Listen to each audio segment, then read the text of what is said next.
Welcome to the first video of this channel. If you come here from my blog or Twitter, it is nice to have you here. Today we will talk about Nott Longa, which is a very interesting game inspired by Italian folklore, from Emilia-Romagna, precisely the city of Ravenna. As you can see from the style, the game has a great retro aesthetic, looking like a sort of cursed video game. And this is not far from reality, since the game is set inside an enchanted and forgotten arcade machine. But let's cut to the topic of today, because in this video we will explore the city where the game is set, and we will have a look up at the characters and the mysterious beings inhabiting this place. As you can see in every detail, the town is very glitchy, including walls and objects. The black and white aesthetic portrays a bizarre town with several inhabitants.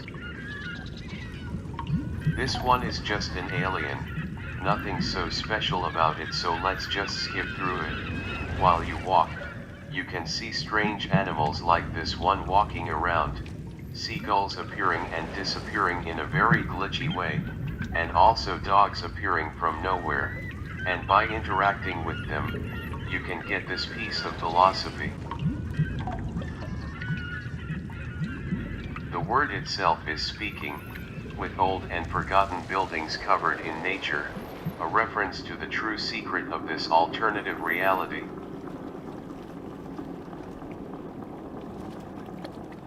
Interestingly, some characters speak in the local dialect, which can be difficult to understand but helps to create a unique dark folk fantasy setting.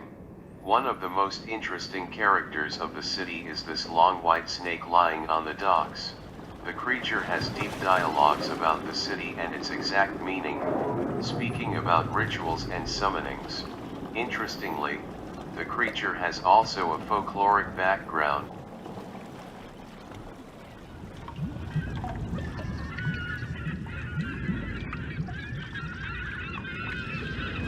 It is called the Bessabova, as you can read here, and it is basically some kind of giant snake spirit of the sea, mostly related to chaos, storms, and waves. Even here, the first line is in dialect, and you will see many of these in the rest of the game.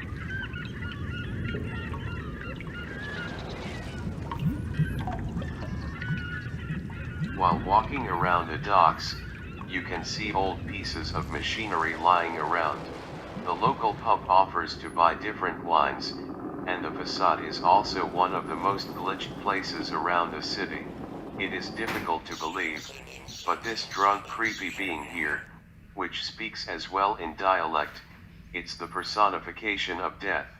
Why death became drunk is related to a previous quest, since this is more an endgame exploration, and before, this disturbing character was standing in the graveyard. And yes, even death in this cryptic place likes to speak in dialect.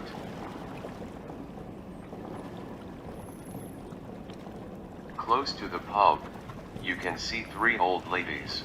They are pretty much in every town, elderlies embodying knowledge, gossiping, but also struggles with younger generations.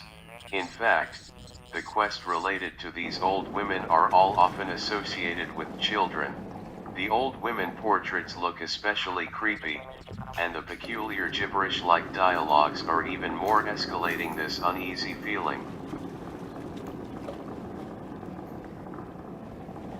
Now, let's go outside the main city toward the slaughterhouse, the most dangerous place in Nott Longa. The slaughterhouse has outside gigantic images of animals, as a sort of pagan idols, which are associated with the quest. The slaughterhouse is called Macello, which is the Italian translation for it. As the old lady outside will warn you, the slaughterhouse is the most haunted place in Ravenna, avoided by the many souls inside here. And this is true, because inside the slaughterhouse is hiding a stalking creature able to kill the main character.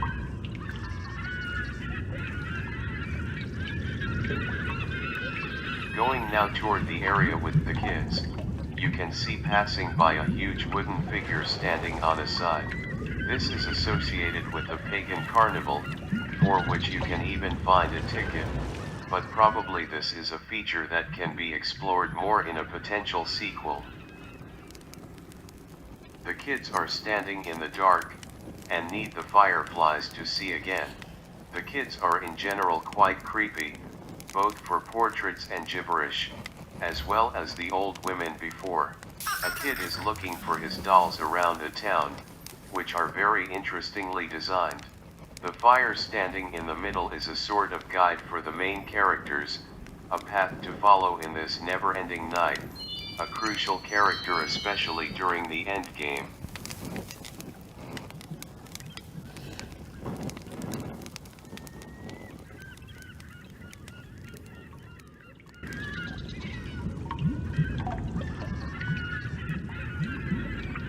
If we now continue toward the docks going outside of the town, we will arrive at my favorite place, with the creepiest character around. If you check by the water, you will see a gigantic abomination rising from the abyss.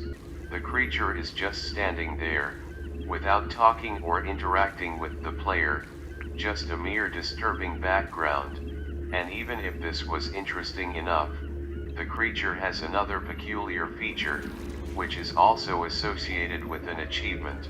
If you stare at the creature for long enough, a dialogue will say how you start to feel weird. Few seconds later, and this disturbing jump scare will happen.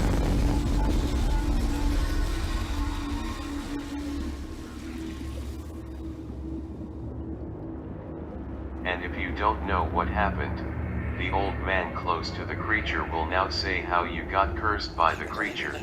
But what is this abomination? As the snake before, the creature is also rooted in local folklore.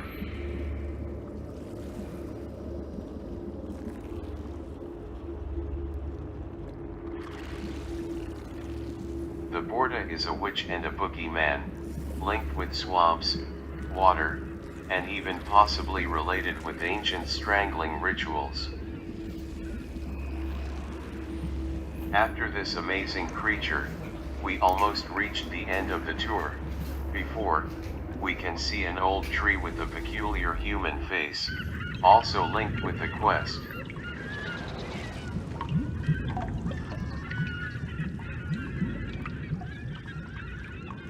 The edge of the town is marked by this wagon. This can bring you to the graveyard, but since it is a small area with only one character, I will not include it in the tour. So here we conclude the tour of Nott Longa, a peculiar horror adventure inspired by Italian folklore. If you liked the video, follow the Surreal and Creepy because more videos are coming.